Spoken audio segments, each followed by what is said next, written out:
Welcome to Land Pass. This is a channel where we go over a lot of EDH decks, and this is my favorite casual deck. Tell me about an instance where you used 23 of the same cards in one of your commander decks. I'd love to hear your experience. Don't forget to drop a like, comment, and subscribe. This is my Marrow-Gnawer deck. So this deck breaks a lot of rules in Magic because I have 23 copies of Rat Colony.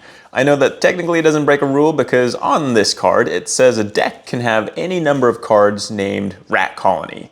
It's pretty fun, and I think that I've spent way too much money on Rat Colonies because these are all the secret layer drop versions of it. So how good is this deck? Well, it is pretty fun to play and it's fairly powerful, but if we're talking price to power ratio, you could probably do better, but you know, that's the point of a pet deck, is you spend way too much money on it. So 23 Rat Colonies. How does this deck win? Well, there's a few different win lines. One of them revolves around Marrow-Gnawer itself. So Marrow-Gnawer, the commander, says all rats have fear. You can tap it, sacrifice a rat, create X 1/1 black rat creature tokens where X is the number of rats you control. This is a pretty ratty deck, and I run lots and lots of rats. So a funny interaction that Marrow-Gnawer has with Thornbite Staff. Thornbite Staff has some funny text on it. Equipped creature has 2 tap. This creature deals 1 damage to target creature or player. And this is the important text. Whenever a creature is put into a graveyard from play, untap this creature. It also says when a shaman creature comes into play, you may attach Thornbite Staff to it. Ignore that text. We're mostly focused on whenever a creature is put into a graveyard from play, untap this creature. So when this is tapped or attached to Marrow-Gnawer, you can use Marrow-Gnawer's ability to sacrifice a rat to create X 1/1 black rat creature tokens where X is the number of rats you control. So if you control a few other rats, you can tap it, sacrifice one of those rats, and then that rat will die, but then you create some 1/1s, and then Thornbite Staff will cause Marrow-Gnawer to untap. You can tap Marrow-Gnawer again to sacrifice a rat, create more 1/1 rats, and so you can continue to increase your rat count by, well, a lot, as many as you want. A trillion, quadrillion rats. And then once you've created a quadrillion rats, you can run through your opponents on the next turn. There currently aren't any haste enablers in the deck. Perhaps at some point in time that would be a good idea to include, but we do have a way to win with that combo because we have a utility creature in the form of Ayara, First of Loctwain. Whenever it or another black creature enters the battlefield under your control, each opponent loses 1 life and you gain 1 life. So if you have this on the battlefield with the Thornbite Staff combo and you make 1,000,000 rats, each opponent will lose 1,000,000 life and you gain 1,000,000 life. So that's great. That's a good backup plan. Our other win line revolves around Thrumming Stone. Now, I had mentioned that our deck breaks a few traditional commander rules, kind of. Spells you control have Ripple 4 is what Thrumming Stone says, and I had mentioned that we run 23 Rat Colonies. So the idea is you have a Thrumming Stone on the battlefield, you cast a Rat Colony, and then whenever you cast a spell, you may reveal the top 4 cards of your library, and you may cast spells with the same name as that spell from among the revealed cards without paying their mana cost. And if you cast that spell through the Ripple, then that spell also gains Ripple. And so if you have 4 Rat Colonies that you revealed off of the Ripple 4, then each of those gains Ripple. So the hope is that you will be able to cast every single one of your Rat Colonies from your deck onto the battlefield. And then of course, since there's no haste enablers, man, I should probably get that checked out. On the next turn, you can run through your opponents with some huge, beefy Rat Colonies that are so incredibly cute, running around with their little oranges and their little paper lanterns, but they have really small butts. There are 2 ones, but of course they get +1/+0 for each other rat you control. So big, beefy faces, maybe they're running around throwing oranges, and then tiny little butts. So those are the 2 main win lines. Let me tell you about some of the other cards that are in the deck. We'll start up here. These are both piles of lands. Let's go through the non-basic lands. So this is an MDFC, a modal dual face card is what I believe that stands for. It's removal. Malakir Rebirth is really good because you can choose target creature, lose 2 life until the end of turn that creature gains. When this creature dies, return it to the battlefield tapped under its owner's control.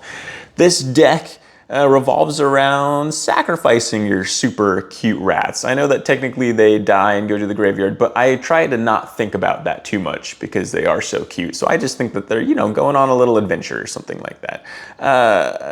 This definitely says death. Anyway, this deck does revolve around sacrificing your stuff, but we have some ways to get them back, like that Malakir Rebirth. This Swarm Yard, regenerate target insect, rat, spider, or squirrel.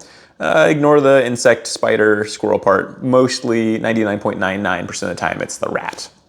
We also have Agadeem's Awakening to return some stuff from the graveyard to the battlefield.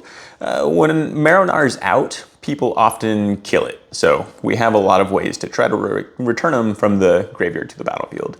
Cabal Coffers, you can pay 2 to add a black to your mana pool for each swamp you control. Nykthos, Shrine to Nyx is another way where you can get lots and lots of mana equal to your devotion, actually. Bojuka Bog is a little bit of graveyard hate.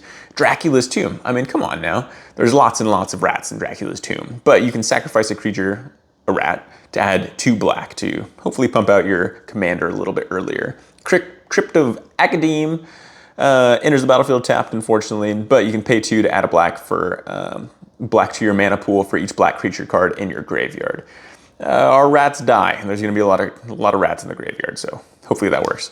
Urborg, Tomb of Yawgmoth, each land is a swamp in addition to its other types. Barad-dûr can get us a few more bodies. Takenuma can get us some things from the graveyard back to your hand.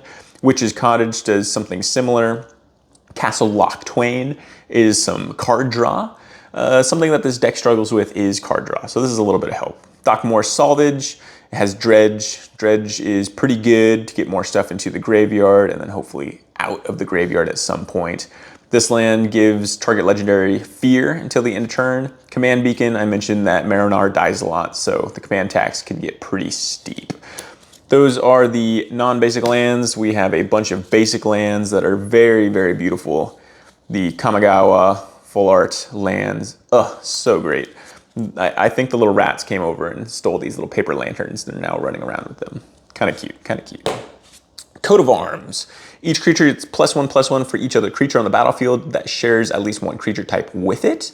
This is great unless you are facing Elf Ball. Then it gets a little bit less great.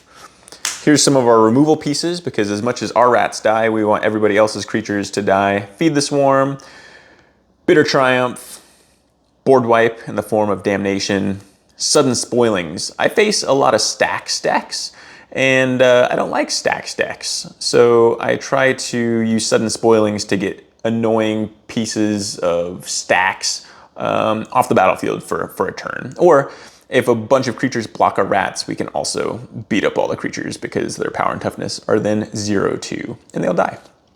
Dismember, classic. We have one form of counterspell, or pseudo counterspell. You can change the target spell with a single target. I don't know if I've actually ever cast this spell in the deck, but maybe I change it for a haste enabler. Here's some reanimation pieces. Classic reanimate, animate dead, victimize. All of our beautiful rat colonies, of course. Commander, Thrumming Stone, we already talked about those two. Here's some card draw. Dark Confidant, exceptionally mediocre card in this deck. Feels like it hurts me more often than it doesn't. Deadly Dispute, you can sacrifice a creature, draw 2 cards, and create a treasure token. This is Phyrexian Arena, I think. It's in Phyrexian. Yep, Phyrexian Arena, can totally read that, yep, for sure. I believe at the beginning of your upkeep, you draw a card, lose a life. Species Specialist, as it enters the battlefield, choose a creature type. We choose Dragon, 100% of the time. Whenever a creature of the chosen type dies, you may draw a card. We choose Rat. I was given a funny. Lord Skitter's Blessing, a little bit of card draw in there. We run the classic Mana Rocks, Soul Ring, Jet Medallion, of course. Black spells cost 1 less to cast. Felwar Stone, Arcane Signet, Mind Stone, I think is what this is. I can speak Phyrexian, but not Japanese. Here's a few utility creatures. Piper the Swarm gives your rats menace. You can create some 1/1 rats. You can sacrifice 3 rats to gain control of target creature. That's a super funny ability. Cryptghast does a little bit of ramp. Rodents of unusual size. I love the Princess Bride, and this is so good in the deck. you can make lots and lots of very large rats. And then we already discussed Iara, First of Locthwain. This is a good card on its own, but also really good in the combo. Here's a little bit more ramp in the form of Dark Ritual, Culling the Weak, Cabal Ritual. These are all some ritual effects. We can sacrifice a creature to add some mana, or we can just straight up add mana with Dark Ritual, similar with Cabal Ritual. Springleaf Drum, we can tap an untapped creature to add a mana. Skull Clamp, a little bit of card draw, grind up our rats to get some cards. Our rats love boots, so Swiftfoot Boots is in there. Hexproof, oh my gosh, Hexproof and Haste. Cloak of Daggers, this is a surprisingly good card because our commander is a rat rogue. And equipped creature gets +2 and has Shroud, most importantly, Shroud. And when a rogue creature comes into play, you may attach Cloak of Daggers to it. Cloak and Dagger, that's what I said, like I said. Lightning Greaves, they love boots, like I said. Haste and Shroud. Basilisk Collar, equipped creature has Death Touch and Lifelink. We lose a lot of life, so this can get us back in the game. Sword of the Animus gets us some lands. And whenever we need something, we have some tutors. Beseech the Mirror, Beseech the Queen, Wishclaw Talisman, Demonic Tutor, Vampiric Tutor, Diabolic Intent. So these can help assemble some of our combo lines. Those can help us get some removal when we need it.